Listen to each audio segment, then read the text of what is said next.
అందరికీ hi, welcome back to our channel Y V దెయ్యాల దారి. రాత్రివేళ ఊరికి దూరంగా ఉన్న శ్మశానంలో ఒంటరిగా కాపలా ఉండడం అంటేనే గుండెల్లో తెలియని భయం మొదలవుతుంది. చుట్టూ ఎవరూ లేకుండా దూరంగా ఒక్క వెలుగు కూడా కనిపించకుండా ఉండే ఆ ప్రదేశంలో రాత్రి ఏం జరుగుతుందో ఎవరూ ఊహించలేరు. అలాంటి చోట కాపలాదారుడిగా వెళ్ళిన బంగారయ్యకి మొదటి 2 రోజులు ఎలాంటి ఇబ్బంది రాలేదు. కానీ 3వ రోజు రాత్రి నుంచి అక్కడ జరుగుతున్న కొన్ని వింత వింత సంఘటనలు అతనిని భయపెట్టడం మొదలుపెట్టాయి. అసలు ఆ శ్మశానంలో రాత్రివేళ అతను ఏం చూశాడో, ఆ రాత్రి అక్కడి నుంచి ప్రాణాలతో బయట పడ్డాడా లేదా, ఇవన్నీ ఈ కథలో మనం తెలుసుకుందాం. సో ఇంకెందుకు ఆలస్యం, ఈ స్టోరీని ఎక్కడా స్కిప్ చేయకుండా చివరి వరకు చూసి మీ అభిప్రాయాన్ని కింద కామెంట్ సెక్షన్లో తెలపండి. బంగారయ్యకి 40 సంవత్సరాలు. ఊరిలో చిన్న చిన్న పనులు చేసుకుంటూ కుటుంబాన్ని చూసుకునేవాడు. కొంతకాలంగా పని సరిగ్గా దొరకకపోవడంతో ఇంటి ఖర్చులు నెట్టుకొని రావడం చాలా కష్టంగా మారింది. అలాంటి సమయంలో ఊరికి దూరంగా ఉన్న శ్మశానంలో రాత్రి కాపలాదారుడి పని ఉందని తెలిసింది. పని గురించి పూర్తిగా తెలుసుకున్న తర్వాత బంగారయ్య ఒప్పుకున్నాడు. సాయంత్రం వెళ్ళి ఉదయం వరకు అక్కడే ఉండాలి, గేటు చూసుకోవాలి. ఎవరైనా అంత్యక్రియలకు వస్తే వాళ్ళు వెళ్ళిపోయే వరకు అక్కడే ఉండాలని ఆలైతే చెప్పారు. అంతే. శ్మశానం ఊరికి దాదాపు 4 కిలోమీటర్ల దూరంలో ఉండేది. ఊరి నుంచి వెళ్ళే మట్టి దారి చివర్లో ఒక ఇనుప గేటు, దాని లోపల కొంత దూరంలో చిన్న కాపలాదారుడి గది ఉండేది. చుట్టూ కూడా పొలాలు తప్ప ఇల్లేవీ లేవు. బంగారయ్య మొదటిసారి సాయంత్రం అక్కడికి వెళ్ళినప్పుడు చీకటి పడ్డానికి ఇంకా సమయం ఉంది. గదిలో తన బట్టలు, దుప్పటి అన్నీ పెట్టుకొని ఒకసారి శ్మశానం మొత్తం చూసుకున్నాడు. పెద్దగా ఏం లేదు. కొన్ని సమాధులు, దహనాలు చేసే ప్రదేశం, ఒక మూలన కట్టెలు పెట్టుకునే షెడ్. పని తనకు చెప్పినంత సులభంగానే కనిపించింది. ఆ రాత్రి గదిలో భోజనం చేసి పడుకున్నాడు. బయట అప్పుడప్పుడు గాలి తప్ప ఏం వినిపించలేదు. తెల్లవారు కాగానే ఇంటికి వెళ్ళిపోయాడు. 2వ రోజు కూడా అదే విధంగా ప్రశాంతంగా గడిచిపోయింది. బంగారయ్యకి అక్కడ ఉండడం మీద ఉన్న మొదటి భయం కూడా పోయింది. 3వ రోజు రాత్రి మాత్రం చిన్న సంఘటన జరిగింది. ఆ రోజు దాదాపు 12 గంటల సమయంలో బంగారయ్య మంచం మీద పడుకొని అటు ఇటు నలుగుతూ ఉన్నాడు. బయట చీకటి బాగా పడిపోయింది. కొంతసేపటి తర్వాత ఫోన్ని అలానే పక్కన పెట్టి పడుకున్నాడు. నిద్రలోనికి వెళ్ళబోతూ ఉన్న సమయంలో మెల్లగా తలుపు మీద 2 సార్లు టక్ టక్ మనే శబ్దం వినిపించింది. బంగారయ్య వెంటనే కళ్ళు తెరిచాడు. కాసేపు తలుపు వైపు చూస్తూ ఉన్నాడు. ఎవరో వచ్చి ఉంటారేమో అనుకున్నాడు. కానీ ఇంత రాత్రి వేళ ఇక్కడికి ఎవరు వస్తారు అన్న ఆలోచన కూడా వచ్చింది. ఎవరు అని మెల్లగా అడిగాడు. సమాధానం రాలేదు. తలుపు దగ్గరికి వెళ్ళి చెవి పెట్టి విన్నాడు. బయట ఎలాంటి కదలిక కానీ ఏం లేదు. చివరికి తలుపు తెరిచి మెల్లగా బయటికి చూశాడు. గది ముందు ఎవ్వరూ లేరు. గేటు కూడా మూసే ఉంది. కొంచెం దూరం వరకు టార్చ్ వేసి చూసినా ఎవరూ కనిపించలేదు. బంగారయ్యకి పెద్దగా భయం రాలేదు. ఏదైనా కొమ్మ తగిలి లేకపోతే ఏవైనా పక్షులేమో అని తనకు తానే ధైర్యం చెప్పుకుంటూ ఉన్నాడు. కానీ ఆ సమయంలో పక్షులు అసలు తిరగవు కదా అని అతనైతే మర్చిపోయాడు. మళ్ళీ తలుపు వేసుకొని అలాగే పడుకున్నాడు. ఆ రాత్రి మళ్ళీ ఏం జరగలేదు. మరుసటి రోజు ఉదయం కూడా ఆ విషయం అతని మనసులో ఎక్కువసేపు నిలవలేదు. 4వ రోజు సాయంత్రం బంగారయ్య శ్మశానానికి చేరుకున్నప్పుడు ఆ రోజు గాలి ఎక్కువగా ఉంది. గదిలోనికి వెళ్ళి కిటికీ తలుపు సరిగ్గా ఉన్నాయో లేదో అన్నీ చూసుకున్నాడు. రాత్రి భోజనం చేసి పడుకునే ముందు బయటికి వెళ్ళి గేటు వేసి ఉందని మరోసారి చూసుకున్నాడు. ఆ తర్వాత గదిలోనికి వచ్చి పడుకున్నాడు. అర్ధరాత్రి దాటిన తర్వాత మళ్ళీ నిద్రలో నుంచి అకస్మాత్తుగా మేల్కొన్నాడు. ఈసారి తలుపు మీద ఎటువంటి శబ్దం రాలేదు. గదిలో ఉన్న కుర్చీ ఒక్కసారిగా నేలపై పడిపోయింది. బంగారయ్య వెంటనే లేచి కూర్చున్నాడు. కాసేపు ఏం జరిగిందో అర్థం కాలేదు. కుర్చీ తలుపు దగ్గర నుంచి కొంత దూరంలో ఉంది. గాలి వల్ల పడిపోయే అవకాశం లేదు. అయినా అతను దాన్ని పెద్దగా పట్టించుకోకుండా కుర్చీని మళ్ళీ నిలబెట్టి మంచం మీద పడుకున్నాడు. కానీ ఆ తర్వాత నిద్ర మాత్రం సరిగ్గా రాలేదు. 5వ రోజు ఉదయం ఇంటికి వెళ్ళినప్పుడు భార్యకి ఆ విషయం చెప్పాలనిపించింది, కానీ చెప్పలేదు. ఎందుకంటే తనకే ఇంకా స్పష్టంగా ఏమీ అర్థం కాలేదు. ఆ రోజు సాయంత్రం మళ్ళీ శ్మశానానికి వెళ్ళాడు. రాత్రి భోజనం చేసిన తర్వాత కాసేపు గది బయట కూర్చున్నాడు. చీకటిలో శ్మశానం మొత్తం కనిపించకపోయినా అక్కడ ఉండడానికి అతనికి అప్పటికే కొంత అలవాటైపోయింది. 10 గంటల సమయంలో గదిలోనికి వెళ్ళి పడుకున్నాడు. ఆ రాత్రి 12 వరకు ఏం జరగలేదు. 12 దాటిన కొద్దిసేపటికి బయట గేటు వైపు నుంచి ఇనుప వస్తువు కదిలినట్టు ఒక శబ్దం వినిపించింది. బంగారయ్య మంచం మీద నుంచి లేచాడు. వెంటనే బయటికి వెళ్ళలేదు. కొద్దిసేపు అలాగే విన్నాడు. మళ్ళీ శబ్దం రాలేదు. చివరికి టార్చ్ తీసుకొని బయటికి వెళ్ళాడు. గేటు దగ్గరికి వెళ్ళి మెల్లగా చూసేసరికి గేట్ అయితే మూసే ఉంది, తాళం కూడా అలాగే ఉంది. అతను దాన్ని తాకి చూసి తిరిగి గదిలోనికి వచ్చేశాడు. ఆ రాత్రి పడుకున్న కొద్దిసేపటికి గదిలో ఉన్న బల్బు 2 సార్లు మసకబారి మళ్ళీ వెలిగింది. బంగారయ్య పైకి చూసి అలాగే ఉన్నాడు. బల్బు పాతదే కాబట్టి పెద్దగా పట్టించుకోలేదు. కానీ 3వసారి బల్బు మెల్లగా మసకబారినప్పుడు గది మొత్తం కాసేపు చీకటిలో మునిగిపోయింది. బంగారయ్య ఫోన్ టార్చ్ వెలిగించబోతూ ఉండగా బల్బు మళ్ళీ వెలిగింది. అంతలో మంచం పక్కన నేలపై ఏదో పడినట్టు చిన్న శబ్దం. అతను కిందకి చూశాడు. అక్కడ తన టార్చ్ పడి ఉంది. అది తాను టేబుల్ మీద పెట్టిన విషయం అతనికి స్పష్టంగా గుర్తుంది. బంగారయ్య ఆ టార్చ్ని తీసుకొని టేబుల్ వైపు చూశాడు. టేబుల్ ఖాళీగా ఉంది. అతని గుండెల్లో మొదటిసారి భయం బలంగా మొదలైంది. అయినా ఆ రాత్రి గది వదిలి వెళ్ళే పరిస్థితి లేదు. తలుపు వేసుకొని మంచం మీద అలాగే కూర్చొని తెల్లవారే వరకు మేల్కొనే ఉన్నాడు. మరుసటి రోజు ఉదయం ఇంటికి వెళ్ళగానే భార్య అతని ముఖం చూసి ఏదో జరిగిందని అడిగింది. ఈసారి బంగారయ్య దాచలేదు. 3 రోజులుగా రాత్రిలో ఏదో జరుగుతుంది. మొదట తలుపు మీద ఎవరో కొట్టినట్టు అనిపించింది. తర్వాత కుర్చీ పడిపోయింది. నిన్న గేటు దగ్గర శబ్దం వచ్చింది. ఆ తర్వాత నా టార్చ్ టేబుల్ మీద నుంచి దానంతదే కిందన పడిపోయింది అని చెప్పాడు. భార్య వెంటనే ఆ పనిని మానేయమని చెప్పింది. బంగారయ్య కూడా కొంతసేపు మౌనంగా ఉన్నాడు. కానీ ఇంటి పరిస్థితి గుర్తొచ్చి ఈరోజు ఇంకోసారి చూస్తాను, మళ్ళీ ఏదైనా జరిగితే పని మానేస్తాను అని అన్నాడు. ఆ రోజు సాయంత్రం శ్మశానానికి వెళ్ళేటప్పుడు అతని మనసులో మొదటిసారి వెళ్ళాలా వద్దా అన్న సందేహం వచ్చింది. అయినా వెళ్ళిపోయాడు. ఆ రాత్రి అతను సాధారణంగా చేసే పనులన్నీ మెల్లగా చేసి గదిలోనికి వెళ్ళిపోయాడు. తలుపు వేసుకున్నాడు. మంచం మీద కూర్చొని కొంతసేపు నిశ్శబ్దంగా ఉన్నాడు. గత రాత్రులు విషయాలు గుర్తొస్తూనే ఉన్నాయి. చివరికి ఫోన్ పక్కన పెట్టి అలాగే పడుకున్నాడు. రాత్రి దాదాపు 1 గంట సమయంలో గది తలుపు బోల్ట్ నెమ్మదిగా కదిలింది. బంగారయ్య కళ్ళు తెరిచాడు. ఎవరూ తలుపు తాకకపోయినా లోపల ఉన్న బోల్ట్ ఒక్కసారిగా కదిలి అలా ఆగిపోయింది. అతను మంచం మీద నుంచి నెమ్మదిగా లేచి తలుపు దగ్గరికి వెళ్ళాడు. బోల్ట్ని చేత్తో పట్టుకున్నాడు. అది ఇంకా స్వల్పంగా కదులుతూనే ఉంది. బంగారయ్య చేతిని వెంటనే వెనక్కి తీసుకున్నాడు. గదిలో ఒంటరిగా నిలబడి తలుపు వైపు చూస్తూ ఉండిపోయాడు.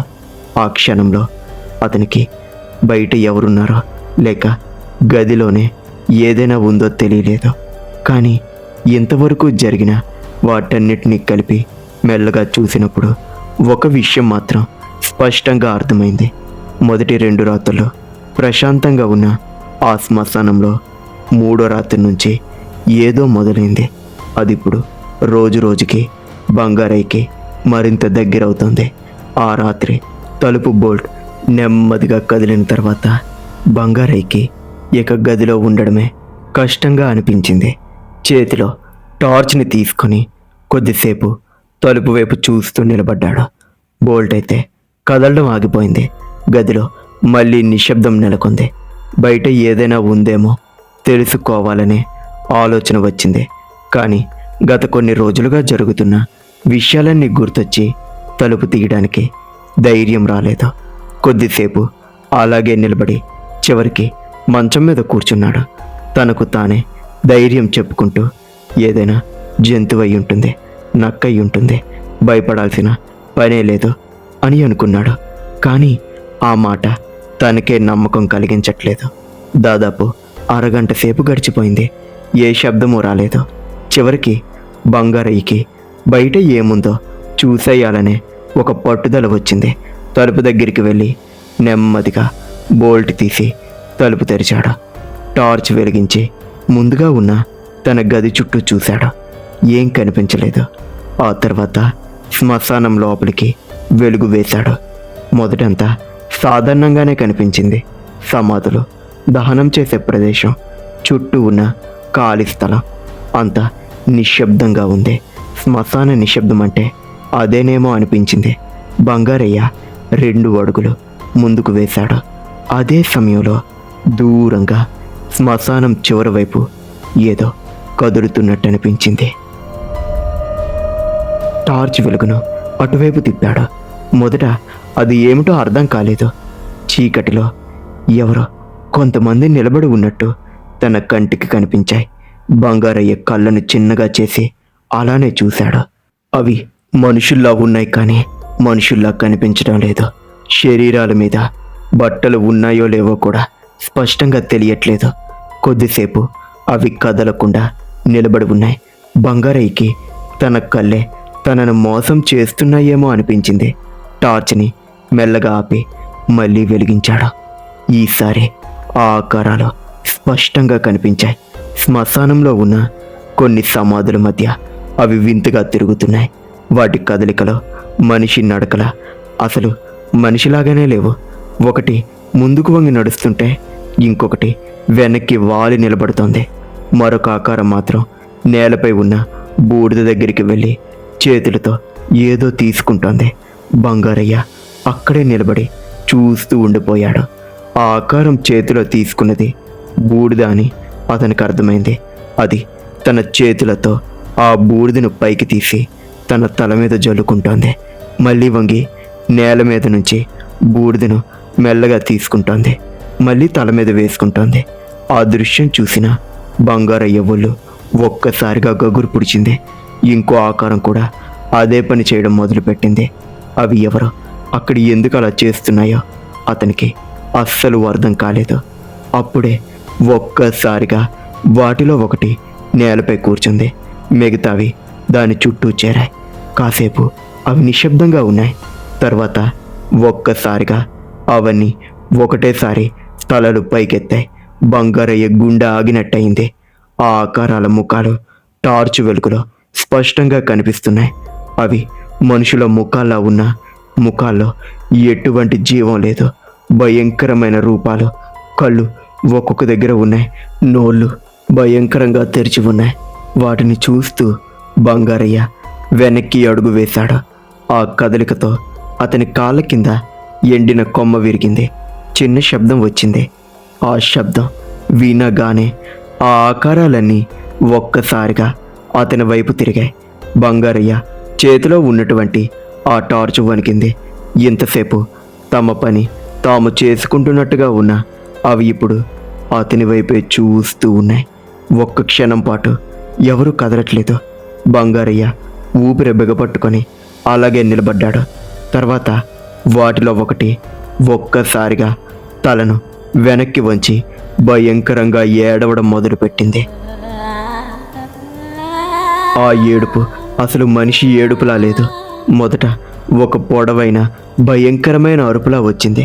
వెంటనే మిగతా ఆకారాలన్నీ కూడా అదే విధంగా ఏడవడం మొదలుపెట్టాయి. శ్మశానం మొత్తం ఆ శబ్దంతో మారుమ్రోగిపోయింది. బంగారయ్య చేతిలోని టార్చ్ దాదాపు జారిపోయింది. అతను వెనక్కి తిరిగి గదివైపు పరిగెత్తడానికి సిద్ధమయ్యాడు. కానీ అంతలోనే ఆ ఆకారాలు భయంకరంగా ఒక్కసారిగా కదిలాయి. అవి అతని వైపు వచ్చేస్తున్నాయి. మొదట నెమ్మదిగా వస్తున్నట్టు అనిపించింది. కానీ కొన్ని అడుగులు వేసిన తర్వాత వాటి వేగం ఒక్కసారిగా పెరిగిపోయింది. అవి సాధారణంగా పరిగెత్తడం లేదు. శరీరాలు వింతగా వంగుతూ తిరుగుతూ అతని వైపు నేరుగా వేగంగా వస్తున్నాయి. బంగారయ్య ఒక్క క్షణం కూడా అక్కడ నిలబడలేదు. చేతిలోని టార్చ్ కూడా పట్టించుకోకుండా గదివైపు పరిగెత్తాడు. అతని వెనుక నుంచి ఆ దెయ్యాలు వేగంగా వస్తున్నట్టు అనిపించింది. గది దగ్గరికి చేరుకునే లోపే అతనికి వెనుక నుంచి ఆ భయంకరమైన ఏడుపులు మరింత దగ్గరగా వినిపించాయి. బంగారయ్య తలుపు తెరిచి లోపలికి వెళ్ళి బోల్ట్ వెయ్యాలని ప్రయత్నించాడు. చేతులు వణుకుతుండడంతో బోల్ట్ మొదట అస్సలు పట్టుకోలేదు. రెండోసారి బలంగా లాగి వేసుకున్నాడు. తలుపు మీద వెంటనే బలంగా ఏదో పడినట్టు శబ్దం వచ్చింది. బంగారయ్య గుండెల్లో వణుకు మొదలైంది. మళ్ళీ ఒక దెబ్బ. ఈసారి తలుపు మొత్తం కదిలింది. అతను తలుపు నుంచి వెనక్కి జరిగాడు. బయట నుంచి ఏదో గట్టిగా రాస్తున్నట్టు, తలుపుల మీద చేతులు పెట్టి శబ్దాలు చేస్తున్నట్టు భయంకరంగా వినిపిస్తున్నాయి. బంగారయ్య గదిలో ఒక మూలకు వెళ్ళి అలాగే నిలబడి వణికిపోతున్నాడు. బయట ఉన్నది ఏమిటో మళ్ళీ చూడ్డానికి కూడా అసలు ధైర్యం చేయలేదు. తలుపు మళ్ళీ బలంగా కదిలింది. అతనికి ఆ గది ఇక తనకు రక్షణ ఇవ్వదని అనిపించింది. తలుపు పగిలి అవి లోనికి వస్తాయేమో అన్న భయం పెరిగింది. అదే సమయంలో అతని దృష్టి కిటికీ మీద పడింది. కిటికీకి ఇనుప చువ్వలు ఉన్న బయటికి వెళ్ళడానికి చిన్న ప్లేస్ ఉంది. ఇంకా అంతే. వాటిని లోనికి రప్పించి వెంటనే కిటికీ నుంచి బయటికి వెళ్ళిపోవడానికి వెంటనే తలుపు దగ్గరికి వెళ్ళి బోల్ట్ తీసి వేగంగా పరిగెత్తుకుంటూ కిటికీ బయటకు వచ్చేశాడు. ఆ భయంకరమైన దెయ్యాలు లోనికి వచ్చేశాయి. కానీ అప్పటికే అతనైతే బయటకు వచ్చేశాడు. కానీ కొంత దూరం వెళ్ళిన తర్వాత వెనుక నుంచి ఆ దెయ్యాలు మళ్ళీ వస్తున్నట్టు అతనికి స్పష్టంగా అనిపించింది. అడుగుల శబ్దం కాదు, అవి వేగంగా దగ్గరవుతున్నట్టు నేలపై కలకలం వినిపిస్తోంది. బంగారయ్య గేటు దగ్గరికి చేరుకొని తాళం తీసే ప్రయత్నం చేశాడు. నేలపై అలానే భయంకరమైన శబ్దం వినిపిస్తోంది. చేతులు వణుకుతున్నాయి. తాళం మొదట తెరుచుకోలేదు. అతను బలంగా లాగాడు. చివరికి గేట్ తెరుచుకుంది. బయటకు వచ్చి మట్టి దారిలోనికి పరిగెత్తాడు. అప్పటికే అతనికి ఊపిరాడటం లేదు. కానీ వెనుక నుంచి వస్తున్న ఆ భయంకరమైన శబ్దాలు ఇంకా వినిపిస్తూనే ఉన్నాయి. ఒకసారి అతను భయంతో వెనక్కి చూశాడు. శ్మశానం గేట్ దగ్గర ఆ భయంకరమైన దెయ్యాలు అలాగే నిలబడి ఉన్నాయి. అవి గేటు దాటి బయటకు రావడం లేదు. కానీ ఒక్కసారిగా వాటిలో ఒకటి అతని వైపు చేయి చాపినట్టు కనిపించింది. బంగారయ్య మరింత వేగంగా పరిగెత్తాడు. పొలాల మధ్య ఉన్న మట్టి దారి అతనికి ఆ రాత్రి ఎప్పటికీ ముగినట్టుగా అనిపించింది. కాళ్ళకు చెప్పులు ఉన్నాయో లేవో కూడా పట్టించుకోకుండా పరిగెత్తాడు. అలా పరిగెడుతూ దారిలో ఒకసారి జారి పడిపోయాడు. మోకాలికి గాయమైనా సరే వెంటనే లేచి మళ్ళీ పరిగెత్తాడు. చివరికి ఊరి మొదటి ఇల్లు కనిపించేసరికి అతనికి ప్రాణం కాస్త కుదిరిపడినట్టయింది. ఇంటి దగ్గరికి చేరి బంగారయ్య తలుపు బలంగా కొట్టడంతో లోపల ఉన్న భార్య ఉలిక్కిపడి లేచింది. తలుపు తెరిచి బయటికి వచ్చిన వెంటనే భర్త పరిస్థితి చూసి భయపడిపోయింది. బంగారయ్య మొత్తం చెమటతో తడిసి ఉన్నాడు. కాళ్ళకు మట్టి అంటుకొని ఉంది. ఒక కాలు చెప్పు లేకుండా ఉంది. శరీరం మొత్తం వణికిపోతూ ఉంది. ఏమైంది, ఎందుకు ఇలా వచ్చావు అని భార్య అడిగింది. బంగారయ్య వెంటనే కాళ్ళు కడుక్కొని లోపలికి వెళ్ళి తలుపు వేసుకున్నాడు. కొద్దిసేపు మాట్లాడలేకపోయాడు. భార్య నీళ్లు తీసుకొని వచ్చి ఇచ్చింది. అతను గ్లాస్ పట్టుకున్న చేతులు వణకడంతో నీళ్లు చిందుతున్నాయి. అక్కడ ఏవో ఉన్నాయి అని చివరికన్నాడు. భార్య ఏం జరుగుతుందో అడుగుతూనే ఉంది. బంగారయ్య నెమ్మదిగా ఆ రాత్రి జరిగినదంతా పూసగుచ్చినట్టు చెప్పాడు. శ్మశానంలో కనిపించిన ఆ భయంకరమైన దెయ్యాలు అవి బూడిద తీసుకొని తల మీద జల్లుకోవడం, ఒక్కసారిగా ఏడవడం, తనను చూసి తన వైపు రావడం, గది వరకు వెంటపడ్డం అన్నీ చెప్పాడు. అతని మాటలు వింటున్న భార్య ముఖం తెల్లబడిపోయింది. అందుకే ఆ పనిని మానేయమన్నాను కదా అని ఆమె చెప్పింది. బంగారయ్య ఏం మాట్లాడలేదు. అతను తన కాళ్ళను చూసుకున్నాడు. మట్టి ఇంకా అంటుకునే ఉంది. భార్య వేడి నీరు తీసుకొచ్చి కాళ్ళు శుభ్రంగా కడుక్కోమని చెప్పింది. బంగారయ్య నీళ్ళల్లో కాలు పెట్టినప్పటికీ వణుకు మాత్రం తగ్గలేదు. ఇక నేను అక్కడికి వెళ్ళను అని చివరికి చెప్పేశాడు. ఏం జరిగినా ఆ పని నాకు వద్దు అని ఒక్కసారిగా చెప్పడంతో భార్య కూడా సరే అని చెప్పింది.